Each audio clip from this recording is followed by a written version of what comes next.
Hi മക്കളെ, എല്ലാവർക്കും നമസ്കാരം. നമ്മുടെ +2 ടെക്സ്റ്റ് ബുക്കിലെ മൂന്നാമത്തെ പാഠമാണ് ഭവിഷ്യത്തവ. നമുക്ക് എത്രയും പെട്ടെന്ന് ആ പാഠത്തിൽ എന്താ പറയുന്നത് വളരെ വേഗത്തിൽ നോക്കാം. ഇവിടെ എന്താണ്, ഇത് പടകഥയാണ്, തിരക്കഥയാണ്. അപ്പോൾ തിരക്കഥ എങ്ങനെയാണ് ഉണ്ടാവുക? കഥാപാത്രാണി, ഈ പാഠത്തിലെ കഥാപാത്രങ്ങൾ ആരൊക്കെയാണ്? പുത്രഹ, സ്നുഷ, പൗത്രഹ, റോസി, അന്തേവാസിനി, അന്യ അന്തേവാസിനി. അപ്പോൾ ഈ ഒരു ഷോർട്ട് ഫിലിമിൽ മകനുണ്ട്, മരുമകളുണ്ട്, പേരക്കുട്ടിയുണ്ട്, അന്തേവാസിനിയായിട്ടുള്ള റോസിയുണ്ട്, വേറൊരു അന്തേവാസിനിയുണ്ട്. പ്രദേശം എന്താണ്? സാലാരാത് ബഹിഹി. സാലാരം എന്ന് പറയുന്നത് എന്താണ്? ആ വൃദ്ധസദനത്തിൻ്റെ പേരാണ് അതിൻ്റെ പുറത്ത്. ഇവിടെ എന്താണ് രംഗവിവരണത്തിൽ എന്തൊക്കെയാണ് പറയുന്നത്? പുത്രഹ സ്നുഷാച്ച കാര്യാലയാത് സോപാനമാർഗേണ ബഹിരാഗച്ഛതി. മകനും മരുമകളും കൂടി ഓഫീസിൽ നിന്നും സോപാനം സ്റ്റെപ്പിറങ്ങി പുറത്തേക്ക് വരികയാണ്. പുത്രഹ അഗ്രേ പത്നിഹി പൃഷ്ഠതഃ ച. മകൻ മുന്നിലും ഭാര്യ പിന്നിലുമായിട്ട്. പുത്രഹ ചിന്താമഗ്നഃ ദേഹലീതഃ അവരോഹതി. മകൻ ചിന്താമഗ്നനായിട്ട് ആ പോർട്ടിക്കോ അല്ലെങ്കിൽ എൻട്രൻസ് നിന്നും പുറത്തേക്ക് വരികയാണ്. പത്നി അശ്വസ്ഥ ഇവ. പത്നി വളരെ അസ്വസ്ഥയാണ്. അപ്പോൾ പത്നി ആശ്വാസ്ത ഇവ. പത്നിക്ക് വളരെ ആശ്വാസമാണ്.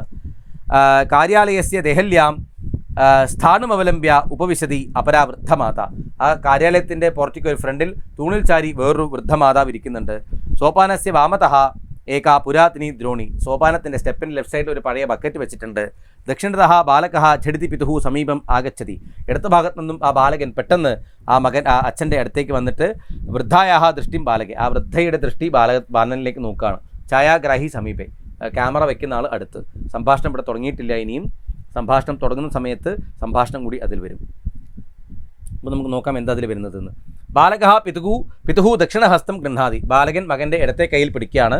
ബാലകൻ പറയുന്നു, ബാലകഃ വദതി താതാ പ്രകോഷ്ഠേ തസ്മിൻ മഹദുഷ്ടം വർത്തതേ. അച്ഛാ, ആ റൂമിൽ ഭയങ്കര ചൂട്. തത്ര വ്യജനമേകം സ്ഥാപിതം. അവിടെ ഒരു ഫാൻ വെക്കൂ. അപ്പോൾ ഛായാഗ്രഹി എവിടെയുള്ളത്? മുകളിലാണ് ഉള്ളത്. ഓക്കെ, അപ്പോൾ ഡയലോഗ് പറഞ്ഞതിന് ശേഷം അവിടെ എന്താ സംഭവിക്കുന്നത്? ഇനി പത്നി ബാലകസ്യ ഹസ്തം ബലാത് ഗൃഹന്തി അഗ്രേ ഗച്ഛതി വദതി ച. ആ പത്നി, അതായത് മരുമകൾ, ആ കുട്ടിയുടെ കയ്യിൽ, അവളുടെ മകൻ്റെ കയ്യിൽ പിടിച്ചിട്ട് സ്പീഡിൽ വലിച്ചു കൊണ്ടുപോയിട്ട് പറയാണ്, എന്താണ്? ദിനാഭ്യന്തരേ വൃതിസ്ഥാസാം കിം കൃതേ പുനഃ. കുറച്ച് ദിവസം കഴിഞ്ഞാൽ മരിക്കുമോ അവർ? ഇനി എന്തിനാണ് ചോദിക്കുകയാണ്. അപ്പോൾ ഛായാഗ്രാഹി മുകളിലാണ്. ഓക്കെ, അപ്പോൾ കുറച്ച് ദിവസം കഴിഞ്ഞാൽ അവർ മരിക്കും, ഇനിയിപ്പോൾ എന്തിനാണ് അതിൻ്റെ ആവശ്യമില്ല എന്ന് പറയുകയാണ്. എന്നിട്ടോ സാ ബാലകം ആക്ഷിപ്യ കാര്യാനം അപസർപ്പതി. അപ്പം എന്താണ്, അവൾ ആ മകനെ ചീത്ത പറഞ്ഞുകൊണ്ട് കാര്യാനത്തിലേക്ക് പോയി. പുത്രേ കാര്യാനം പ്രവിശതി റോസി തം ആഹ്വയത്തെ. മകൻ കാര്യാനത്തിലേക്ക് പ്രവേശിക്കുകയാണ്. അപ്പോൾ റോസി, ആ അന്തേവാസി, അവളെ വിളിക്കുകയാണ്. ക്ഷണം താവത്, ഒരു മിനിറ്റ് എന്ന് പറയുന്ന ഡയലോഗ്. പൃഷ്ഠതഃ സ്ത്രീ ശബ്ദം ശൃണോതി. ബാക്കിൽ നിന്നും സ്ത്രീ ശബ്ദം കേൾക്കുന്നു. പുത്രഃ പരിവൃത്യ അവലോകേതി. മകൻ തിരിഞ്ഞു നോക്കാണ്. റോസി ആഗച്ഛതി. റോസി വരുന്നു. റോസി വദതി. റോസി പറയാണ്, എന്താണ്? ലക്ഷ്മി വ്യജനം അനപേക്ഷിതമേവ. ആ ലക്ഷ്മിക്ക്, നിൻ്റെ അമ്മയായ ലക്ഷ്മിക്ക് ഫാനൊന്നും വേണ്ട. ഈദൃശം ഉഷ്ണം സോഢും സാ സമർത്ഥ ഏവ. ഈ ചൂടൊക്കെ സഹിക്കാൻ അവൾ സമർത്ഥയാണ്. ഏതസ്മാദപി അസഹ്യമുഷ്ണം സോഢ്വ ഏവ സാ ഭവന്തം അപോഷയത്. ഇതിലും എന്താ പറയുക, അത്യധികം ചൂട് സഹിച്ചുകൊണ്ട്, അല്ലെങ്കിൽ ഇതിലും വലിയ വലിയ ജീവിതത്തിലെ ചൂടുകൾ സഹിച്ചുകൊണ്ടാണ് അവൾ നിന്നെ വളർത്തിയത്. തഥാപി വ്യജനമേകം സ്ഥാപ്യതാം തത്ര. എന്നിരുന്നാലും നീ ഒരു ഫാൻ അവിടെ കൊണ്ട് വെക്കി, ഒരു ഫാൻ നീ ഫിറ്റ് ചെയ്യും. യതഃ ഭവിഷ്യേ തവ പുത്രേണ നേഷ്യമാണ് ത്വം ഇതമുഷ്ണം സോഢും അസമർത്ഥഃ ഭവിഷ്യതി. ഭാവിയിൽ നിൻ്റെ മകനാൽ ഇവിടെ നിന്നെ കൊണ്ടുവിടുമ്പോൾ, ഭാവിയിൽ നിൻ്റെ മകനാൽ നീ ഇവിടെ വരുന്ന സമയത്ത് എന്താണ്, ഈ ചൂട് താങ്ങാൻ നിനക്ക് ചിലപ്പോൾ സഹിക്കില്ല. നിൻ്റെ അമ്മയ്ക്ക് സഹിക്കും, നീ സഹിക്കില്ല.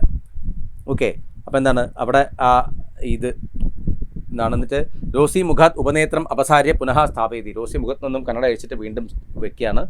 പ്രതിനിവൃത്യ ഗച്ഛതി. തിരിഞ്ഞു പോവുകയാണ്. പുത്രഃ പുത്രീച്ച സ്തബ്ധോ ഭൂത്വ കാര്യാനെ ആസ്തേ. പുത്രനും പുത്രിയും സ്തബ്ധരായിട്ട് കാര്യാനത്തിലിരിക്കുകയാണ്. അനന്തരം കാര്യാലയസ്യ പുരോഭാഗ. വീണ്ടും കാര്യാലയത്തിൻ്റെ ഫ്രണ്ട് സൈഡ്. പുത്രഃ കാര്യാനെ ഉപവിശതി. പുത്രൻ കാറിൽ ഇരിക്കുകയാണ്. ചിന്താകുലേ നേത്രേ ദർപ്പണേ ദൃശ്യത്തെ. ചിന്താകുലമായിട്ട് ഉള്ള മുഖം കാറിൻ്റെ മിററിൽ, സൈഡ് വ്യൂ മിററിൽ കാണുകയാണ്. റോസ്യാഹ ശബ്ദം പ്രതിധ്വനതി. റോസിയുടെ ശബ്ദം ഇങ്ങനെ കേട്ടുകൊണ്ടിരിക്കുകയാണ്. ഭവിഷ്യേത്തവ ഭവിഷ്യേത്തവ ഭവിഷ്യേത്തവ എന്ന്. ഛായാഗ്രാഹി ഉപരിഷ്ഠാത്. ഛായാഗ്രാഹി മുകളിൽ നിന്നുമാണ്. ഇനി അടുത്തെന്താണ്? ലാസ്റ്റ് ഖിന്നഹ പുത്രഹ ഉപനേത്രം അപസാര്യ കരവസ്ത്രേണ മുഖം മാർജയതി. എന്താണ്? സങ്കടപ്പെട്ട മകൻ എന്താണ്, തൻ്റെ കണ്ണട കണ്ണിൽ നിന്നും ഊരിയിട്ട്, മുഖത്തു നിന്നും ഊരിയിട്ട് കരവസ്ത്രം, കർച്ചീഫ് കൊണ്ട്, ടവല് കൊണ്ട് മുഖം തുടയ്ക്കുകയാണ്. അന്തസംഘർഷം അനുഭൂയമാനഹ ഇവ കാര്യാനസ്യ നിയന്ത്രണചക്രം ദൃഢം ഗൃഹാതി. അന്തസംഘർഷം, ഉള്ളിൽ സംഘർഷമുള്ളതുപോലെ കാറിൻ്റെ അത് കാണിക്കാൻ വേണ്ടിയിട്ട് കാറിൻ്റെ സ്റ്റിയറിംഗിന് ഇങ്ങനെ പിടിച്ചിരിക്കുകയാണ്. ഛായാഗ്രാഹിണം പുത്രേ വിപുലീകരുത്. ഛായാഗ്രാഹി എന്താണ്? പുത്രനിലേക്ക് ഫോക്കസ് ചെയ്യുകയാണെന്ന് അർത്ഥം.